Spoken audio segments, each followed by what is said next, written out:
disappearance. So let's dive deeper into this entire situation. I'd like to bring into the program now Andrea Lewis. She is a former federal prosecutor. Andrea, good to see you.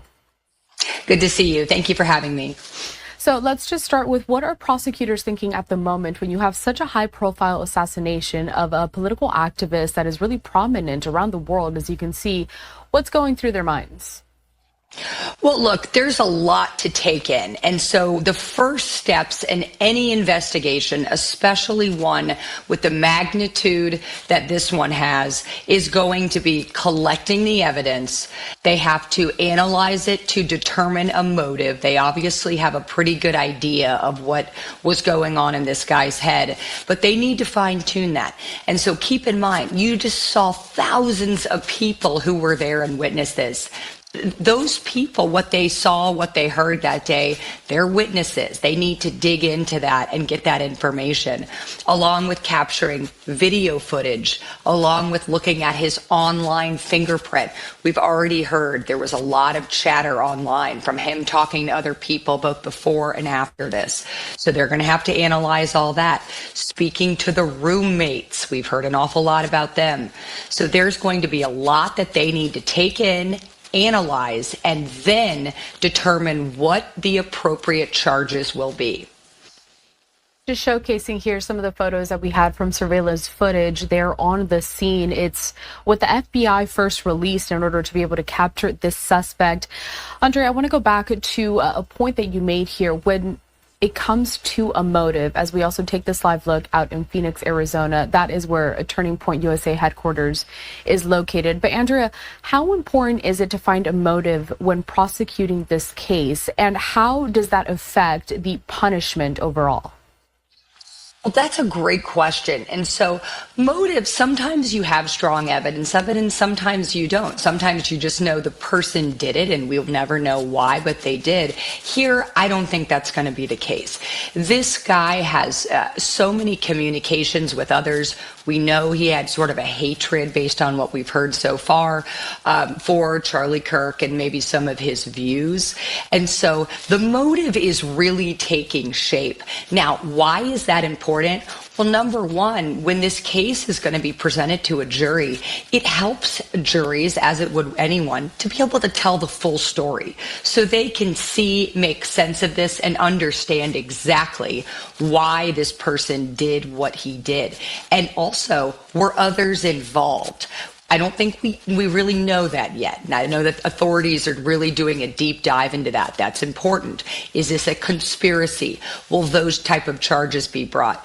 But to your point, motive often goes to whether there will be aggravating factors. So will it be charged as a hate crime? Is this going to be obviously at this point it looks like this is politically motivated. So those types of things will ultimately play into what formal charges are brought against him when authorities formally charge him, which I believe they're aiming for next week to do that. Speaking on who else could get dragged into this entire situation, I want to put up this post on X. This was posted just yesterday from Fox News Digital's Brooke Singman, saying, exclusive, Charlie Kirk assassin Tyler Robinson lived with his transgender partner, sources tell me. The individual, who is a male transitioning to a female, is fully cooperating with the FBI. But I want to tackle with this question. Andrea, talk to us about the process when it comes to picking some of these witnesses, how prosecutors determine who they should talk to, who would be credible, and what are some of the questions that are being asked at this time? Sure. Well, of course, they're going to start with the people closest to the suspect, right? So we have the roommate, which we've heard an awful lot about. As I understand from the reporting that I've heard so far, the suspect was communicating with this person and providing what it sounds like to be critical details about the weapon, where it is, that there was a drop point, things of that nature. So that person is obviously going to be a very critical witness in this case, and we'll have to ultimately determine what they knew and when they knew it. But it does sound like they're cooperating. We know that the the accused killer's father was brought into this, from what we're hearing so far, right after the fact, and ultimately it seems like played a role in having him turned in. So what did he tell his father at that time? And I know that there was another person, from what I'm hearing, the reporting so far, that may have been involved with the him ultimately turning himself in. So what did they know? And then, of course, they're going to look at the close friend group, things of that nature. Anybody else that he was discussing with this, either online, through chat messages, things like that. And so anybody in this person's orbit who may have known what was going on before it unfolded or after, those are all going to be very important witnesses in this case. Andrea, I know that you were a former federal prosecutor, but I want to talk a little bit about the defense right now in that perspective. I mean, a suspect has been caught, but they're innocent until proven guilty. This suspect's photo, though, plastered all over the internet. His name is out there. People are really digging up everything about his past, who he knows, what he's like. From a defense's perspective, how challenging is this to make sure that this person gets a fair trial? Well, any type of high-profile case like this, it is extremely challenging. I mean, you have somebody, as you mentioned, his face is plastered all over everything.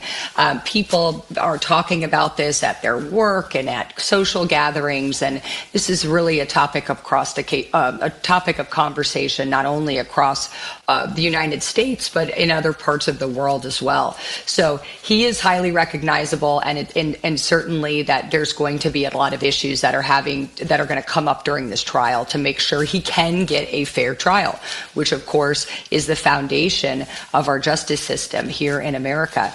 But to your point, there's a lot of things that the jury in this, or the judge in this case, and of course the prosecution team and the defense can do and request to ensure that happens, such as they may move the trial if necessary out of where this occurred, so that they can try to lessen the publicity.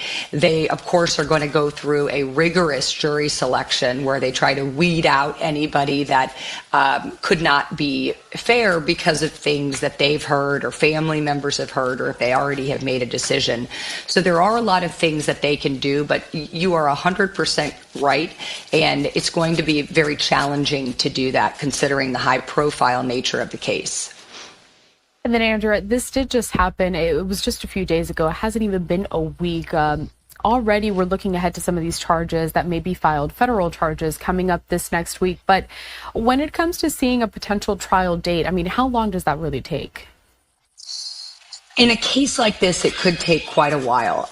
Now, how long exactly is going to depend on the judge. There are certain factors in terms of a defense strategy. Some defense attorneys feel like it's in their client's best interest to rush the case to trial as quickly as possible to try to prevent the prosecution from building, even an even bigger case. In a circumstance like this, though, I think that there's a lot of heavy lifting that needs to be done on both sides. I anticipate this is going to be top priority for all of the attorneys involved, and that they're going to try to get this case to trial as quickly as possible. Hopefully within the next year or two, I would hope. Well, Andrea, we certainly appreciate your expertise here. Is there anything you feel like you should add that maybe we didn't touch on? I mean, I know we can talk about so much when it comes to this particular case, but what do you think is really important for people to keep in mind as we move forward? Well, one thing I would point out that's a bit unusual about this is the cooperation that we saw instantly across law enforcement agencies, and to a large degree, the unification not only of the law enforcement involved, but of many people in the political sphere. You see a lot of people, no matter which side of the aisle that they're on, coming out to talk about how heinous this crime is, and that violence is never the answer, and being really very supportive of the people who loved and cared very much about Charlie Kirk. And, I think that's the silver lining here, is that there still are a lot of people who are very much willing, even in the day and age that we live in, to put all of that aside, any of their personal beliefs aside, and call this out for what it is, which was just an atrocious crime. Andrea Lewis, a former federal prosecutor, this is only the beginning when it comes to this case, so we do look forward to checking in with you soon. Thank you for your time. Thank you for having me. Of course.